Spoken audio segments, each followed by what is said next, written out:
Hi guys, in this video we are going to discuss the problem 2564 substring XOR queries. So the problem states that you're given a binary string s and a 2D integer array queries where query I is equal to first comma second. For the ith query we have to find the shortest substring of s whose decimal value val yields second I when bitwise XORed with first I, right? In other words, we can say that val XOR first I is equal to second. The answer to the ith query is the endpoints of the substring left, right.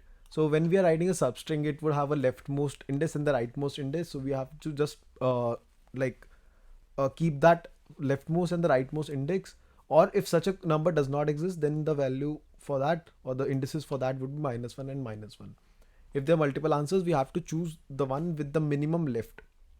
Cool. After that, what they're saying is that return an array ans where ans of I or the answer of I is equal to left I or right I is the answer to the query.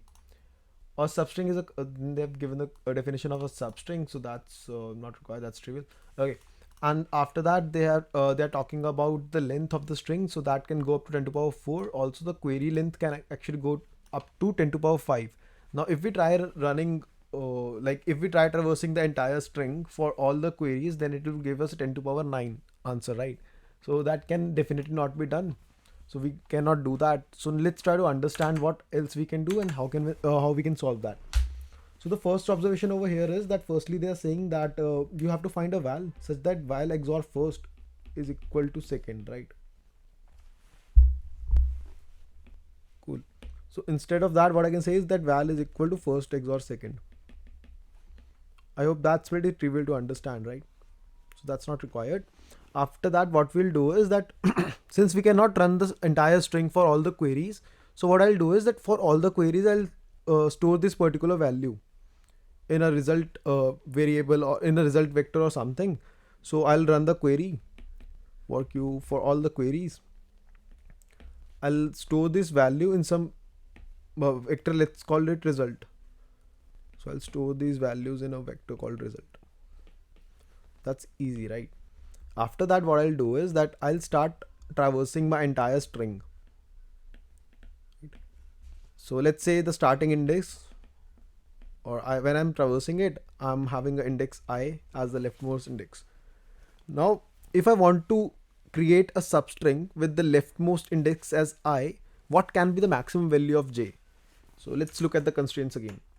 So the constraints over here is that first comma second is less than or equal to 10 to power 9, right? Now we all know that since we are talking of binary strings, right? So a value like 10 to power 9 can be easily accommodated in 31 bits. I guess it's 31 bits or 30 bits, doesn't matter. We just have to keep a track of the order. So just to extrapolate it, I'll say like I'll be checking only 33 bits. Because if I'm checking more than 33 bits, let's say I'm checking 35 bits or 40 bits per se, right? Then the value is gonna be so huge that it's not even required, because 2 to power 40 is definitely greater than 10 to power 9, right? So it's not even required.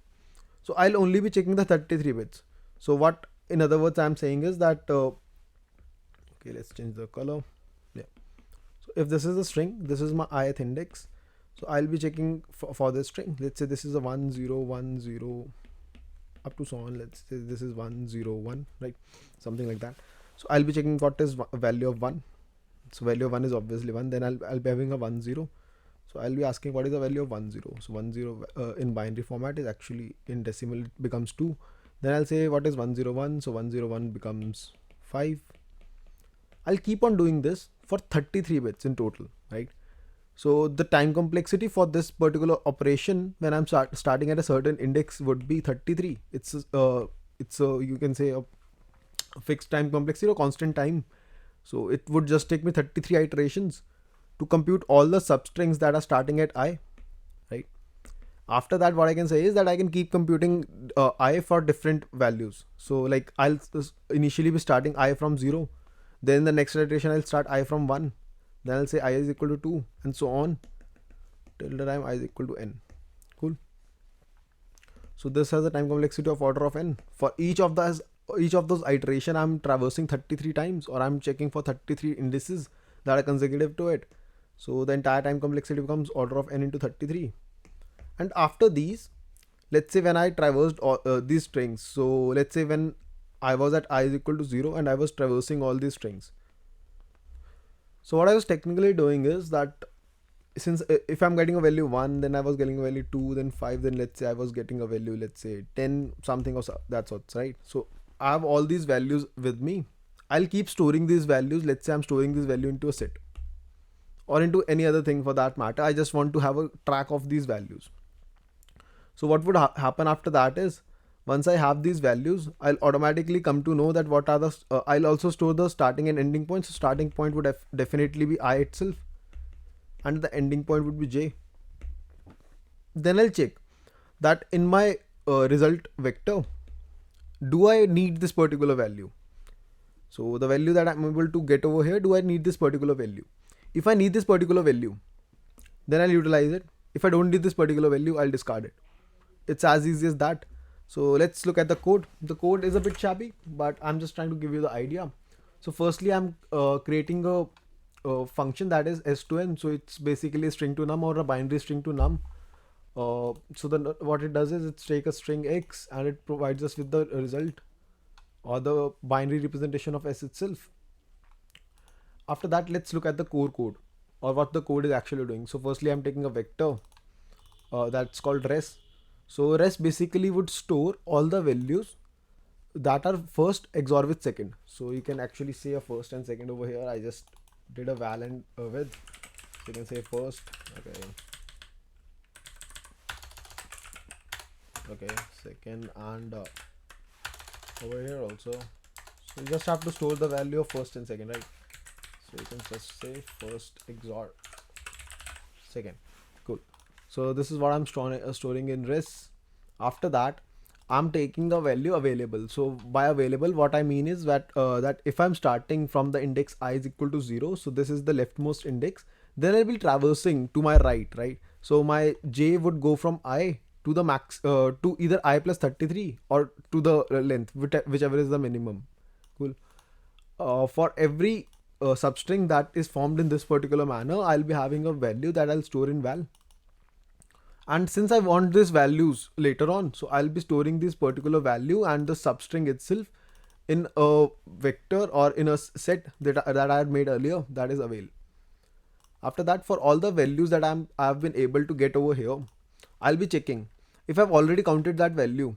So I'll let it be. Actually, this isn't required, so you can remove this. Cool.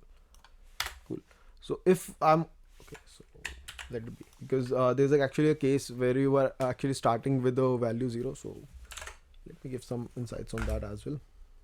Okay, so what I'm saying by that is that, let's say initially you counted 0 1 0, right? So you said its value is 5. Now you had a 1 0 1. Now I'll say its value is 5, but 0 1 0 is not a valid answer since it has a leading 0, but 1 0 1 is a valid answer. So either you could have put 2 checks. So whenever you are starting with a 0, you could have actually avoided it. But in that case, it could have caused different kind of a scenarios. But anyway, what I simply want to do is that you can actually check if you're starting, if your index I is actually 0, then you can skip it.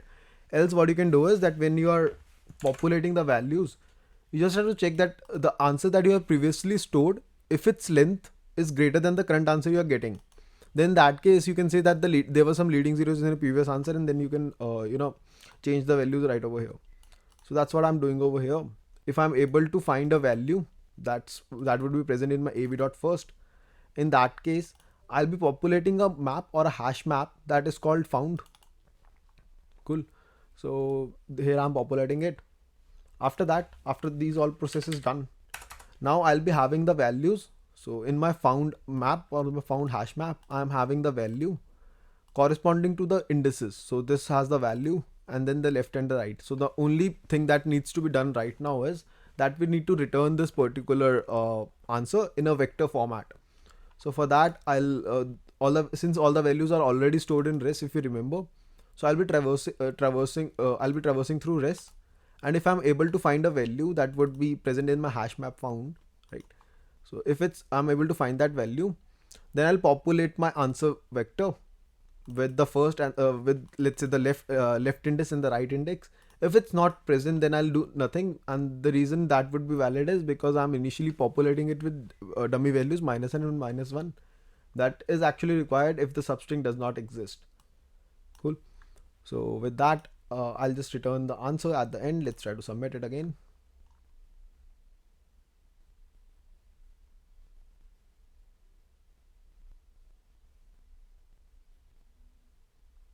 Okay, it's taking some time. Never mind. Actually, Leetcode is processing all the answers it got.